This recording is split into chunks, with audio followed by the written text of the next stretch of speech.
నమస్తే సార్, నా పేరు పవన్ సార్, యాంకర్ని ఆద్య మీడియా నుండి. అదే సార్, ఇప్పుడు టీడీపీకి సపోర్ట్ చేసిన మన నెల్లూరు వాసి ఆయన ఎవరైతే సామాన్యుడు ఉన్నారో ఆయనకి మీరు టీడీపీ నుంచి ఏమైనా సపోర్ట్ ఏమన్నా అంటే మీరు ఆర్థికంగా సహాయం చేయడం కానీ ఇలాంటివి ఏమైనా కార్యక్రమాలు ఏమైనా చేపట్టాలనుకుంటున్నారా? 100% చేస్తున్నాం అండి. ఉదాహరణకి మీకు ఇంకో విషయం చెప్తున్నాను. ఇప్పుడు ఎలక్షన్ల ప్రక్రియ లేదు. నిన్న దాదాపు 4 ఏళ్ల క్రితం ఒక గ్రామంలో నెల్లూరు దగ్గర ఆత్మకూరు అండి, ఆత్మకూరు పక్కనే ఒక 12 కిలోమీటర్లో ఆత్మకూరు హెడ్ క్వార్టర్స్, ఆత్మకూరు నియోజకవర్గం కూడా. ఆనం రామనాయుడు గారు గతంలో ఆయన అక్కడే ఉండి మంత్రిగా కూడా అయ్యారు. ఆ నియోజకవర్గంలో మన లోకేష్ బాబు గారు కూడా కడప జిల్లా నుంచి ఎంటర్ అయింది, ఆత్మకూరు నియోజకవర్గంకి ఎంటర్ అయ్యారు. ఆ ఊర్లో ఆత్మకూరు కోతవేట దూరంలో ప్రభుత్వం వచ్చిన కొత్తల్లోనే ఆ ఊర్లో మొత్తము ఒకే సామాజిక వర్గం, ముఖ్యమంత్రి సామాజిక వర్గం చెందిన ఆ ఊర్లో పెద్దలు కొంతమంది కలిపి దాదాపు ఒక 20 ఇళ్లు కలిపి ఒక బీసీ నాయకుడు యాదవ్ కుటుంబంలో చెందినటువంటి వ్యక్తిని నరికి చంపేశారండి. దానికి ఆనాడే తెలుగుదేశం పార్టీ స్పందించింది. నేరుగా వచ్చేసి ఒక 10 లక్షల రూపాయలు డబ్బులు ఇచ్చారు. వాళ్ళ కుటుంబ సభ్యులకి ఏం కావాలన్నీ చూస్తున్నారు. కానీ ఇప్పుడు నేను ఎందుకు చెప్తున్నానంటే ఈ మాట, లోకేష్ బాబు గారు ఈ రోజు వచ్చినప్పుడు లోకేష్ బాబు గారు నేరుగా కుటుంబానికి కలిసి, ఇది మీడియాలో కూడా వచ్చే సమస్య లేదండి. ఇది ఇది తెలుగుదేశం పార్టీ కుటుంబం కాబట్టి కుటుంబ అంతర్గత వ్యవహారాలు చెప్తున్నాను మీకు. లోకేష్ బాబు గారు సొంతంగా 5 లక్షల రూపాయలు పార్టీ ఫండ్ ఇవ్వడం జరిగింది వాళ్ళకి. అంటే గతంలో చంద్రబాబు నాయుడు గారు వచ్చి ఇచ్చి వెళ్ళిపోయారు, చెక్ ఇచ్చారు, అన్ని ఇచ్చారు, వాళ్ళని విచారించారు. మళ్ళీ లోకేష్ బాబు గారు నేరుగా వచ్చేసి వాళ్ళ రాత్రిపూట నేరుగా వాళ్ళతో కలిసి వాళ్ళకి ఒక 5 లక్షల రూపాయలు మన డబ్బులు ఇచ్చారు, గుర్తుపెట్టుతారు. కాబట్టి ఏ ఒక్క కార్యకర్తకు నష్టం జరిగినా, ఏ ఒక్క తెలుగుదేశం పార్టీ సైనికుడికి కష్టం వచ్చినా నేనంటూ ఉన్నానని చెప్పేసి లోకేష్ బాబు చూస్తున్నాడు. ఈ రోజు రాముకి ఏదైతే అన్యాయం జరిగిందో, రాము కొట్టేదైతే పాల్గొంటారో దాని మీద కూడా లోకేష్ బాబు గారు సీరియస్ తీసుకున్నారు. ఆయన అయితే న్యాయం చేస్తున్నారు.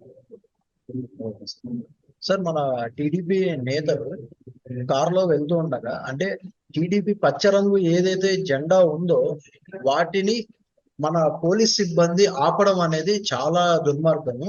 ఈ విషయంపై మీరేమంటారు సార్? ఇలానే వైసీపీ నేతలు కూడా చాలా మంది చలామణి అవుతున్నారు. అంటే తిరుమల కొండపైన గానీ మీరు చూసినట్టయితే వైసీపీ జెండాలు కానీ లేదంటే జై జగన్ అని రాసే ఇవి కానీ మొత్తం అన్ని వెళ్తూ ఉన్నాయి. సో మన టీడీపీకి సంబంధించి మాత్రమే ఈ పచ్చ రంగుకి సంబంధించి ఎందుకు ఆపారు, ఎందుకు తనిఖీలు చేశారు అనేది దాని గురించి మీరు ఏమనుకుంటున్నారు సార్? ఎప్పుడు కూడా ఏంటంటే ఏ పార్టీలో ఉన్న ప్రజాస్వామ్యంలో మనకి ఏంటంటే మన హక్కు, మనం ఏమన్నా మాట్లాడచ్చు, మనం ఏ పార్టీ అయినా తిరగచ్చు, ఎవరితోనైనా ఉండొచ్చు. ఇది ప్రజాస్వామ్యంలో మనకి కల్పించిన హక్కు అండి.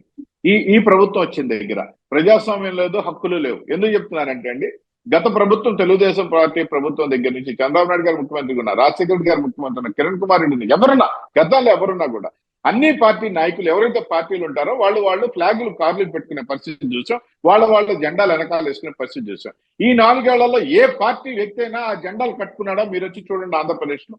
ఎందుకంటే వాళ్ళ మీద అక్రమ కేసులు. ఇప్పుడు కొత్తగా వెనకాల నుంచి ఒక ఫోటో కొట్టేస్తారు, పోలీసు వాళ్ళు కేసులు, విపరీతమైన కేసులు పెట్టడం, వాడిని గుర్తించడం. అందుకని ఎవరు వేసుకునే పరిస్థితి లేదు. కనీసం నాయకులు వేసుకునేవాడు, నాయకులు కూడా వేసుకునే పరిస్థితి లేకుండా పోయింది. అదేవిధంగా నాయకులు వేసుకొని పోతా అంటే ఇప్పుడు మీరు చెప్పిన సంభాషణ ఏదైతే ఉందో ఇది నాయకులకి జరిగింది అంటున్నాను. నాయకులు కూడా వేసుకునే పరిస్థితి లేదండి ఈ రాష్ట్రంలో. ఎందుకంటే నాయకులు ఉన్నా కూడా వాళ్ళ వెహికల్ కూడా ట్రాలీలు పెట్టి లాక్కెళ్ళే పరిస్థితి మనం చూస్తా ఉన్నాం. చాలా దారుణమైన పరిస్థితుల్లో ఉన్నాయి ఈ రాష్ట్రంలో. ఎవరు కూడా కార్లు వేసుకునే పరిస్థితి అండి. మాట్లాడితే కొడుతున్నారు కదండి. ఆనం వెంకటరమణారెడ్డి గారు మీడియాలో మాట్లాడుతున్నారు, అంత విషయం ఉంది, ఉన్నదనంటే ఎత్తి చూపేస్తుంటే దాన్ని ఆయన మీద ఈరోజు మరణాయుధాలతో దాడి చేశారు కదా నెల్లూరులో, ఆయన ఇంటికాడే. ఎంత ఘోరం అండి అది పరిస్థితి. ఇక్కడ ఏంటంటే మన జెండా మనం పట్టుకుని పోయే పరిస్థితుల్లో మనం లేకుండా కొన్ని వ్యవస్థలు పెట్టుకొని పనిచేసుకుంటాడు ముఖ్యమంత్రి గారు. అంటే అధికారంలో ఉంది కాబట్టి వారు ఏం చేసినా చెల్లుతుంది అనే ధీమా సార్ వాళ్ళని, అంతే అంటారండి? అంతే కదా. ఇప్పుడు కొడాలి నాని లేకపోతే ఆ భాష ఏందండి? ఎవరైనా మాట్లాడతారు ఆ భాష? చంద్రబాబు నాయుడు గారిని మాట్లాడే భాష మనం చూస్తాం. ఇప్పటికీ ఏం మాట్లాడతాడో చూస్తున్నారా? ఎందుకండి నేనేమంటానంటే ముఖ్యమంత్రి గారు ముఖ్యమంత్రి గారు ఆయన స్థాయి తగ్గట్టు ప్రతిపక్ష నాయకుడిని మాట్లాడే భాష.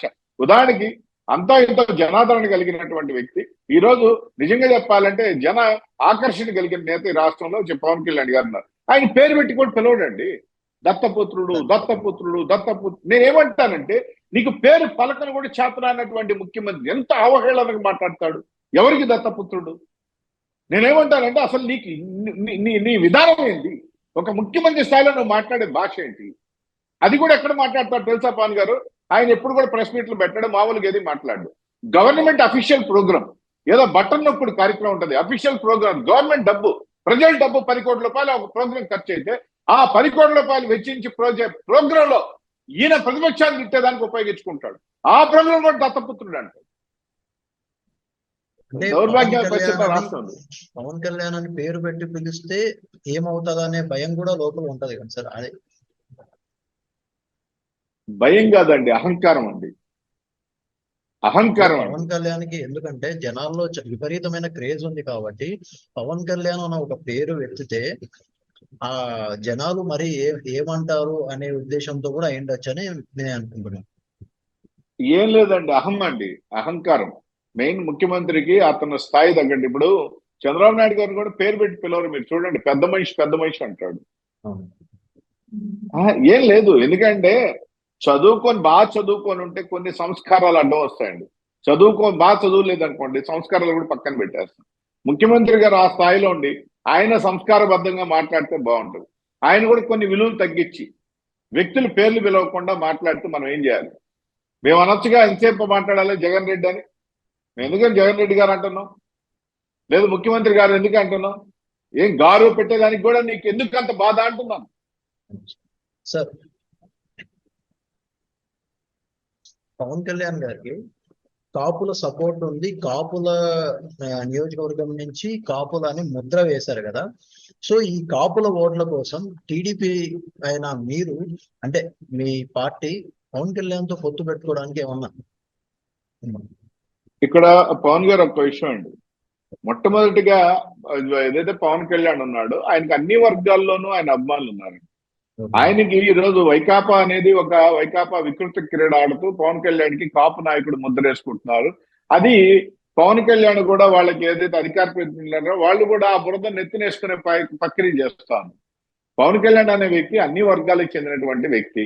దానివల్ల కాకపోతే ఆయన సామాజిక వర్గం కాపు సామాజిక వర్గం కాబట్టి వాళ్ళలో కొంత శాతం పెరుగుతుందేమో ఆయన వ్యక్తిగతంగా, కానీ ఆయనకి కాపు నాయకుడు ముద్ర వేస్తున్నారు. రెండవది, అది పక్కన పెట్టేస్తే తెలుగుదేశం పార్టీకి కాపులు ఈసారి పూర్తి స్థాయిలో అండదండలు ఉన్నాయండి.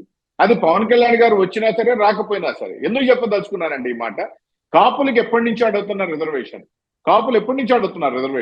ఆ రిజర్వేషన్ వైఎస్ఆర్ పెద్ద ఆయన వైఎస్ రాజశేఖర రెడ్డి గారు నేను రిజర్వేషన్ కాపులకి ఇస్తానని ఆనాడు ఎలక్షన్ లో వాగ్దానం చేసి ఆయన ఇవ్వలేదు.